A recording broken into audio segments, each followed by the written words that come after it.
नमस्कार दोस्तों, स्वागत है आपका जोगी के जुगनू चैनल में। तो दोस्तों, कल हमारे 3 सपने सच हुए हैं। ठीक है, कल 3 सपने हमारे सच हुए हैं दोस्तों। और इससे बड़ा आपको क्या दूं मैं? ठीक है ना, इससे बड़ा सपना क्या दूं मैं आपको? इससे ज्यादा आपको मैं कुछ नहीं दे सकता। और उसके बाद भी ना आप लोग लाइक करने में ना इतनी कंजूसी करते हो, जैसे कि या तो अंगूठा टूट गया हो आपका जिससे लाइक करना है, ठीक है, या फिर पैसे लगते हो लाइक करने के। ओ भाई, कोई पैसा नहीं लगता लाइक करने का, शेयर करने का। ठीक है ना, कोई पैसा नहीं लगता, फ्री है बिल्कुल। तो लाइक और शेयर कर दिया करो। ठीक है, अगर आगे भी ऐसा ही सपना आप चाहते हो तो चैनल को सब्सक्राइब भी कर लो। अगर नहीं पता कैसे करते हैं सब्सक्राइब, तो यहां देखिए, ऐसे आपको सब्सक्राइब करना है। ये लाल पट्टी आएगी, सब्सक्राइब लिखा होगा, इसको टच कीजिए, घंटी का बटन आएगा, ऑल पे क्लिक कीजिए, चैनल सब्सक्राइब हो जाएगा। फिर आपको सर्च करने की जरूरत नहीं पड़ेगी मेरा चैनल। फिर जब भी मैं वीडियो डालूंगा सबसे पहले नोटिफिकेशन आपके पास है जो वो पहुंच जाएगा। ठीक है। तो लाइक कर दिया करो दोस्तों। आपके लाइक करने से मुझे प्यार मिलता है, मोटिवेशन मिलता है। ठीक है, तो चलिए आज फिर मैं आपके लिए सपना लेकर आया हूं। ध्यान से सुनिएगा सपने को। एक सपना मैंने दोस्तों 20 सेकंड पे डाल दिया है, एक यहां बता रहा हूं। 2 सपने थे। ठीक है, सपना दोस्तों, एक बात और है, सपने दोनों सच होते हैं, चाहे यहां का हो चाहे वहां का हो, दोनों सपने सच होते हैं। अब वो आप डिसाइड कर लीजिए कि आप कौन सा सपना देखना ज्यादा पसंद करते हो। मेरा सपना दोस्तों ज्यादातर या तो रात में सच होता है या सुबह सच होता है। ठीक है, और दूसरी बात मैं आपको बताऊं, सपना जहां से शुरू होता है और जहां खत्म होता है वो बहुत अहम होता है। इस बात को नोट कर लीजिए। ठीक है, तो चलिए शुरू करते हैं आज का सपना। सपना दोस्तों क्या था, एक औरत है। ठीक है, एक औरत है और वो रोड के बीच में घूम रही है। कपड़े उसके फटे हुए हैं, बाल उसके बिखरे हुए हैं, और वो रोड के बीच में भटक रही है ऐसे। किसी से 1 रुपया मांगते हो, किसी से 2 रुपये मांगते हो। तो मैंने उसको, उसकी बाजू थी जो, वो पकड़ के उसको साइड में कर दिया। मैंने कहा आपके ऊपर कोई गाड़ी चढ़ा देगा, आप रोड के बीच में क्यों चल रहे हो? तो वहां कुछ लोग और थे, वो बोलने लगे भाई साहब ये मेंटल है। मैंने कहा यार इतना तो मुझे भी पता है कि मेंटल है, इसकी दिमाग की जो स्थिति है वो ठीक नहीं है। ठीक है, इसका थोड़ा जो दिमाग का बैलेंस है वो बिगड़ा हुआ है, ये मैं भी जानता हूँ। लेकिन मैंने इसलिए इसको साइड किया है ताकि इसको कोई टक्कर ना मार दे, इसकी जान ना चली जाए। बोले भाई साहब ये बेचारी हर रोज यहीं घूमती रहती है। एक इसका लड़का है, ठीक है, तकरीबन उसकी उम्र है कोई 17 साल के करीब, वो भी मेंटल है, उसकी भी दिमागी हालत ठीक नहीं है।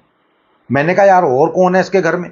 बोले कि इसका पति है, लेकिन वो इसको 16 साल पहले छोड़कर चला गया था। जब इसकी स्थिति ऐसी हुई तभी वो इसको छोड़कर चला गया था, और अपने बच्चे को भी छोड़कर चला गया था। मैंने कहा यार ये तो बहुत गलत किया उसने। बोले क्या करें भाई साहब, कुछ ऐसे लोग भी होते हैं जिनकी मानसिकता इनसे भी ज़्यादा खराब होती है। मैंने कहा ये तो बात सही है आपकी। बोला कि तकरीबन 7-8 दुकानें हैं इसके पास जो इसने किराए पे दे रखी हैं। इसको किसी से 1-2 रुपया मांगने की जरूरत नहीं है, इसके पास हर महीने बहुत पैसा आता है, लेकिन फिर भी दिमाग का बैलेंस ठीक नहीं है, तो ये लोगों से पैसे मांगते रहती है। मैंने कहा क्या करे भाई, इसका दिमाग ही ऐसा हो गया तो क्या कर सकते हैं। बोले कि इसका लड़का ग्रेजुएट था, हर बार टॉप आता था, ठीक है, लेकिन जब से उसका मेंटल जब से उसकी स्थिति बिगड़ी है दिमाग की, तब से वो भी बेचारा वैसा ही हो गया है। मैंने कहा अच्छा जी। बोले कि इसके लड़के के नाम तकरीबन 46 लाख रुपए की प्रॉपर्टी है जो इसके दादाजी छोड़ कर गए हैं। मैंने कहा 46 लाख? बोला हाँ, 46 लाख की। ठीक है, और इसके चाचा ताऊ हैं जो वो हड़पना चाहते हैं इनकी जमीन को। तो तभी दोस्तों वहां 5-6 औरतें आई और उसको पकड़कर वो ले जाने लगी। तो मैं उनको बोलने लगा, मैंने कहा आप इनको कहाँ ले जा रहे हो? बोले कि इनको नहलाएं दिलाएंगे, इनको कपड़े अच्छे पहनाएंगे। मैंने कहा चलिए ये तो आप अच्छा काम कर रहे हो, अच्छी बात है। तो वो औरत मेरे को बोली, जिसका दिमाग सही नहीं था, वो मेरे को बोली बेटा मेरे घर चलो। वो मुझे बोलने लगी मेरे घर चलो। मैंने कहा यार इसको घर के बारे में कैसे पता है? बोले कि पता है, आपको ये घर ले जाएगी अपने, इसके साथ जाइए आप। तो मैं उसके साथ चल दिया। चलते चलते मुझे बोलने लगी वो कि बेटा मेरे पर्स में 6,000 रुपये हैं, ये निकाल लो वरना कोई और निकाल लेगा। ठीक है। और इसमें एक काम करना, 1000 रुपये तुम डाल देना, ठीक है। 7000 रुपये इसमें जो ये है, ये 7000 हो जाएंगे, 1000 तुम डाल देना, ठीक है। तो ये परचून की दुकान पे दे आना, क्योंकि मुझे उनके पैसे देने हैं।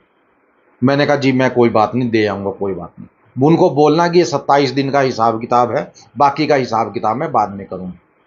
मैं सोचने लगा यार, इतनी स्थिति इसकी दिमाग की खराब है, लेकिन फिर भी ये इतना कुछ जानती है। तो तभी उसका आदमी आ गया वहां, बोला कि मेरी औरत को कहां लेके जा रहे हो, तुम इससे अपनी, तुम जो इसकी प्रॉपर्टी है वो अपने नाम करवा लोगे। मैंने कहा भाई मुझे जरूरत नहीं है इसकी प्रॉपर्टी, मेरे पास बहुत पैसा है। देखिए पैसा कहाँ है मेरे पास, लेकिन मैं सपने में उसको बोल रहा हूँ मेरे पास बहुत पैसा है, ठीक है, बहुत पैसा है मेरे पास, बैंक बैलेंस भी है, ठीक है। तकरीबन 36 लाख रुपए मैं हर साल कमाता हूँ, मेरे पास बहुत पैसा है, मुझे नहीं चाहिए। तो बताइए, मैंने उसको पैसे बोले, मेरे पास फुटी कौड़ी नहीं है एक, ठीक है, और मैं उसको बोल रहा हूँ कि 36 लाख रुपए हैं, ठीक है। सपने की बात है दोस्तों। तो ये मेरे को दिखाई दिया दोस्तों, ये सपना था, ठीक है। तो सपना अच्छा लगा हो, वीडियो अच्छी लगी हो दोस्तों, ठीक है, जो मैं आपको बताता हूँ अगर वो आपको अच्छा लगता है तो वीडियो को लाइक और शेयर जरूर कर दिया करो, ठीक है। बहुत कुछ मिलता है आपके लाइक शेयर करने से मेरे को, ठीक है। तो लाइक और शेयर जरूर कर दिया करो दोस्तों, प्यार मिलता है, पैसा नहीं मिलता। मुझे कोई पैसा नहीं, लाइक शेयर सब्सक्राइब का कोई पैसा नहीं है, आपके देखने का मिलता है, वो भी 2-3 महीने बाद कभी आ जाता है, कभी नहीं आता है, ठीक है। तो चलिए एंड करते हैं आज की इस वीडियो का, मिलते हैं कल की वीडियो में। तब तक के लिए जय माता दी, जय भैरवनाथ और जय बजरंगबली।